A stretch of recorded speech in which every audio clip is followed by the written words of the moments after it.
Hi, um, I'm Ben.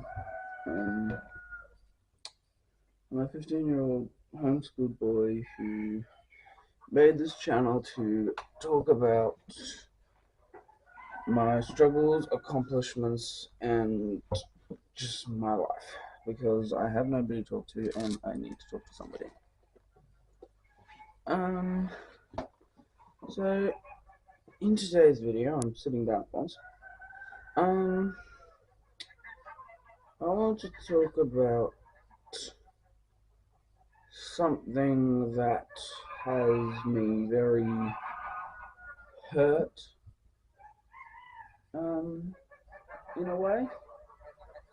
Let me just fix that. Yeah. Um,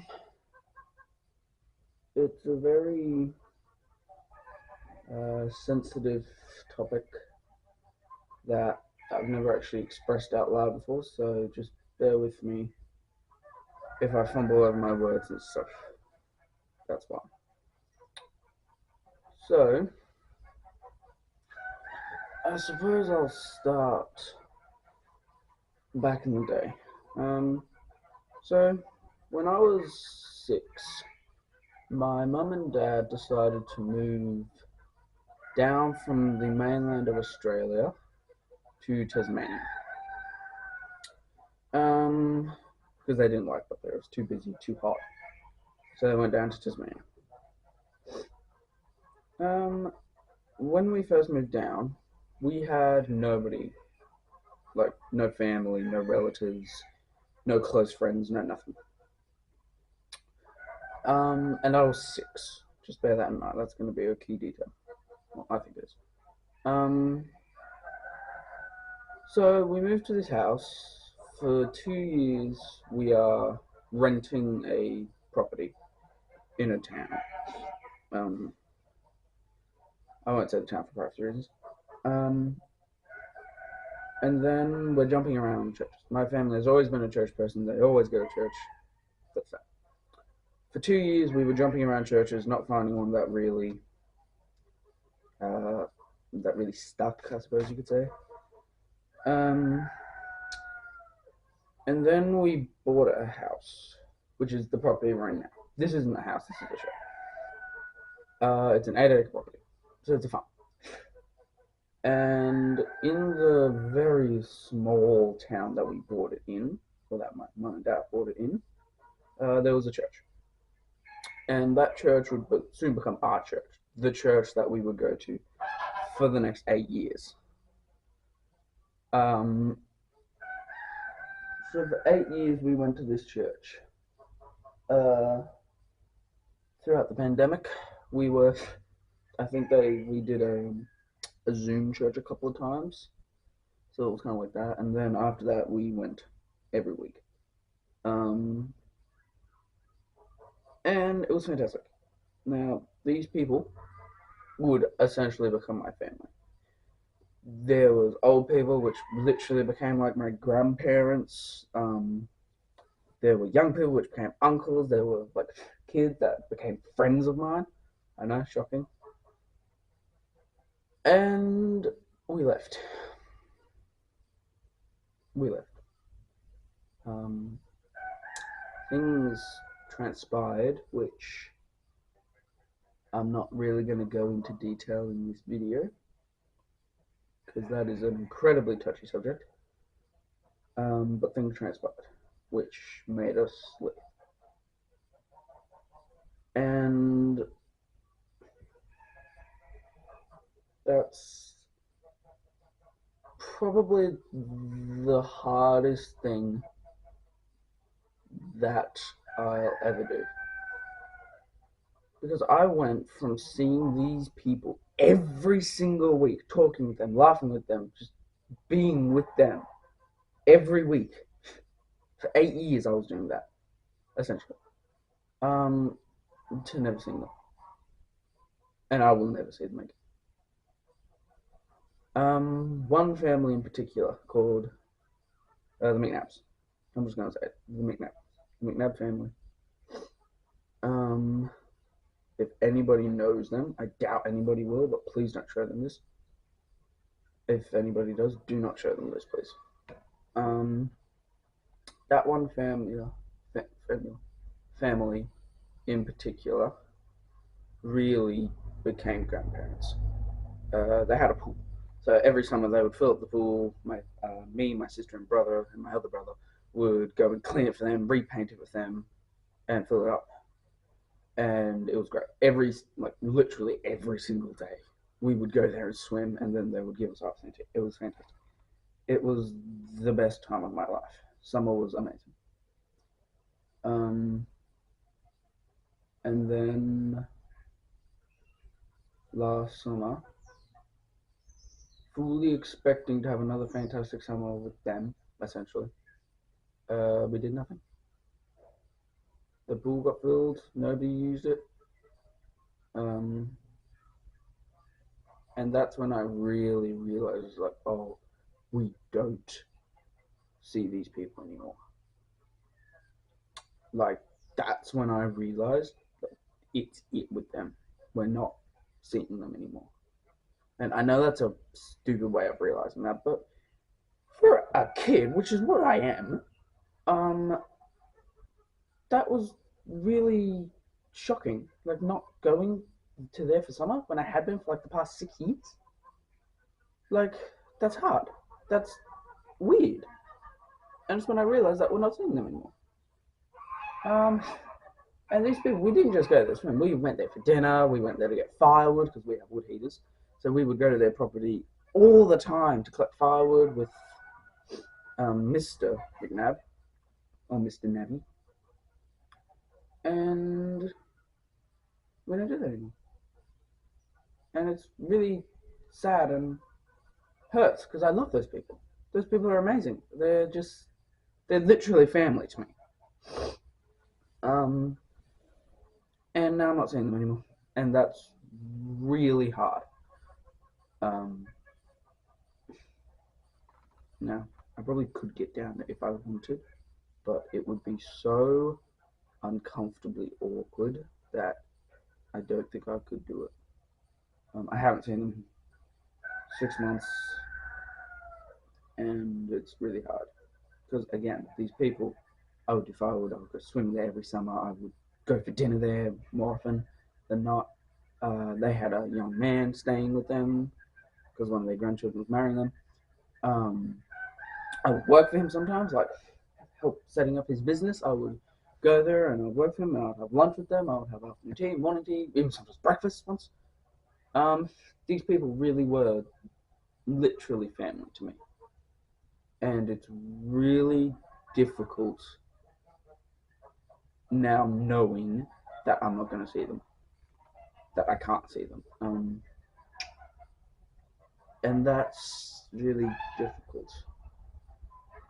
And it wasn't just this family. There was a family which had young kids, which were when I first went, when I was like 8, I think it was the year I first went. Yeah.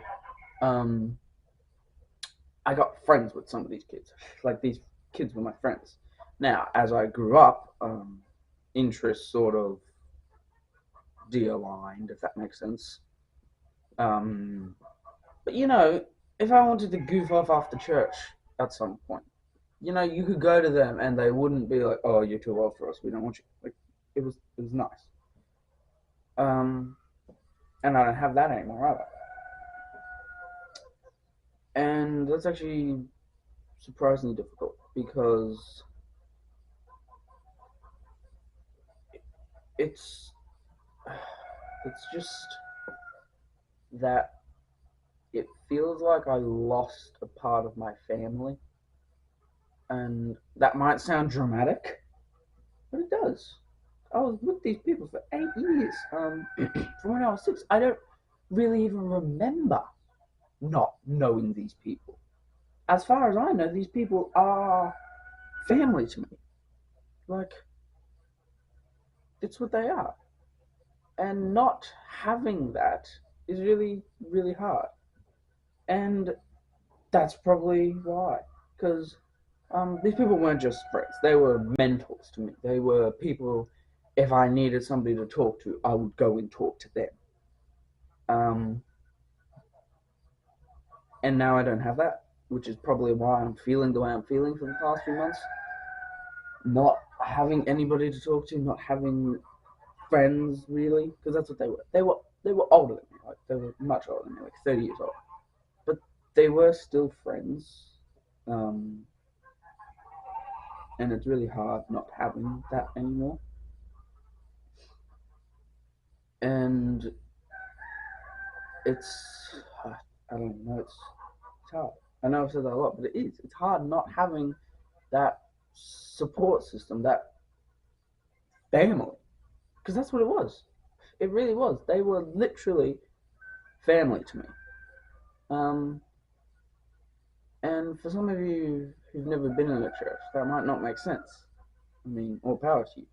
Church kind of is a bummer.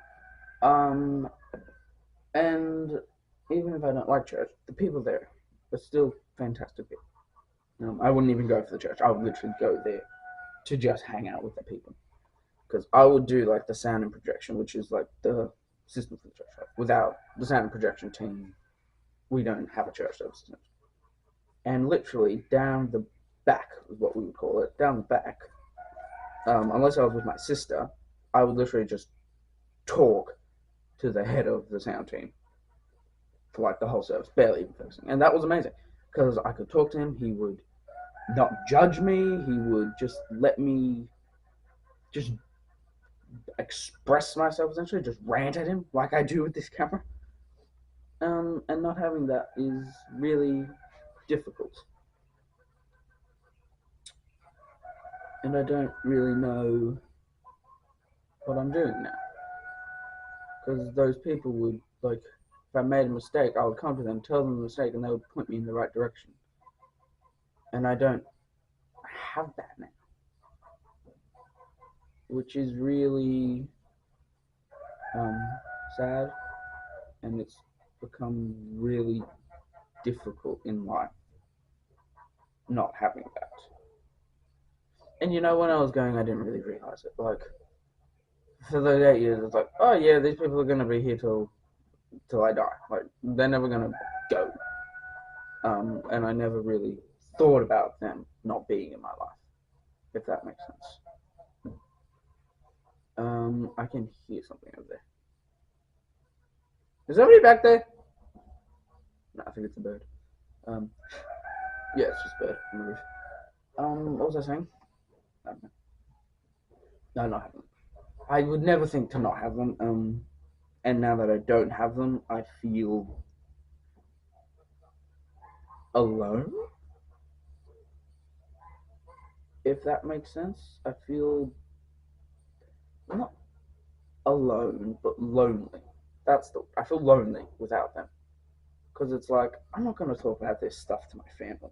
Um, my family is not that way inclined. I've said this a few other times. My sisters go to counselling, so if they need to talk to me, they'll talk to mum, and mum is tired, so she doesn't have time for me, which is fair enough. My sisters have a lot more. I don't want to say issues, but problematic errors than me. I think maybe, and for the longest time, when I need something, I'll talk to them, and now I don't have that, so I don't have anybody really to talk to. But on the other hand, this little thing I've created here for the past week has actually helped me. I feel like a lot. I feel like I've felt more relaxed, not completely chilled out, relaxed, but more relaxed because I've been able to express myself. And all the support over the past week has been amazing. Thank you so much. The stories, the advice, everything is just fantastic. Um, yeah, it's hard not having them. Um, yeah, that's pretty much it. It's really really difficult. Um, Straying off topic here, uh, a lot of you have been telling me to join a sport or a club, or something like that. And it's a fantastic idea, like brilliant idea. Impossible for me to do in my area. First of all, I don't think we even have any clubs or sports. Second of all, I don't do sports. I've never done sports. My family has never been a sports person. Like we don't even watch the game or whatever you call it. Um, and even if I was, getting there is impossible. I live quite a decently far away from the nearest city or town. Really, is what it is. It's not even a city. Um, like to get to the big city, you have to go at least 2.5 hours, which is impossible for me. Now, there is a band which my sister goes to, which is an option for me because she does go there. Um, but it's part of a church, which is not necessarily an issue, but it is very now with this concern. I suppose that's how I would word it. Like after what happened, I don't know if I can really trust another church. But that's bleeding into another topic. Not to mention, I have never been able to play any instruments. My mum tried me to get piano for like 3 years, never got it, never got the hang of it. Yeah, I've never been good at instruments, so I don't really want to do that. Not to mention, again, everybody there, I actually already know a lot of them. They were part of the church. And that's another thing, actually, which I didn't really talk about. The old church I used to go to um, had a youth group. Like, we would go together of a Saturday night from 6 till 8, and we would play games, just hang out, eat food. It was amazing. And there was boys my age. Like, I don't mean to be sexist. I don't think I mean this. But if I am, I apologize. But I don't want to hang out with girls. I want to hang out with young men my age that can relate to me. I love women. That came out wrong. Girls, you're fine. And I had a couple girlfriends. Friends that were girls. This is getting awkward. Um, and you're fine, but I want to hang out with some guys my age. Um, and at that rally, which is what we would call it rally. I could do that, and it was fantastic. It was fun. It was brilliant. Did I see them outside of that? No. Was that all right? It was kind of difficult because they would all see each other at school, and I never had that. Um, so yeah, that's another thing that sucks about leaving the church. Also, I made a statement in a video. I think it was not having any friends, which has surpassed 1.3 thousand views, like 1,300 views. That is actually crazy. Um, where I said if I had the option to go to school or not to go to school, I would choose not to go to school. Which, thinking about that, is a lie. I think I would actually choose to go to school. Because the going to school would give me more options, and I think I would choose it. Yes, it would be annoying 8 hours a day or 6 hours a day. Um, Sitting down at a desk listening to schoolwork would be a pain in the neck, but I would survive it for the the up the upward effects. Does that make sense? Yeah. If you can hear a sound, that is a goose being very loud. Um, yeah. So, in essence, my life has really kind of sucked since we left that church. It's kind of been a downhill ride. My mental health has deteriorated. Um, I haven't got any friends. I have nobody to talk to, and it's really, really sad and difficult losing that, and I'm never gonna get it back. Um, yeah. If you got this far, thank you so much. Thank you for listening to me rant and ramble. It's amazing. Anyway, thank you for watching so much. Yeah, I love you guys. Goodbye.